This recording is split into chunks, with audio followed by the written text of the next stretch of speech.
નમસ્કાર, આપ જોઈ રહ્યા છો નેશન પ્લસ ન્યૂઝ. હું છું આપની સાથે હેતલ ભગત. વડોદરા શહેરના સોમા તળાવ વિસ્તારમાં આવેલ રેલવે ટ્રેક પરથી યુવકનો મૃતદેહ મળી આવતા ચકચાર મચી જવા પામી છે.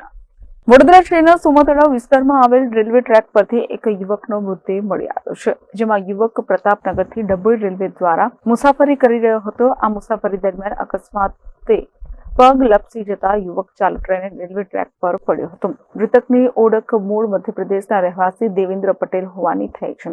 અકસ્માતની જાણ થતા રેલવે સહિત સ્થાનિક પોલીસ ઘટના સ્થળે દોડી આવી છે. પોલીસે મૃતદેહનો કબજો લઈને પોસ્ટમોર્ટમ માટે હોસ્પિટલમાં ખસેડ્યો છે. પોલીસે બનાવ અંગે મૃતકના પરિવારજનોને જાણ કરી છે. પોલીસે આ અંગે વધુ કાર્યવાહી હાથ ધરી છે. Report nation plus news Vadodara. સમાચારોના સતત અપડેટ મેળવવા માટે અમારી નેશન પ્લસ ન્યૂઝની યુટ્યુબ ચેનલને સબસ્ક્રાઇબ કરો, બેલ આઇકન દબાવો અને જોડાયેલા રહો ફેસબુક, ઇન્સ્ટાગ્રામ અને ટ્વિટર પર.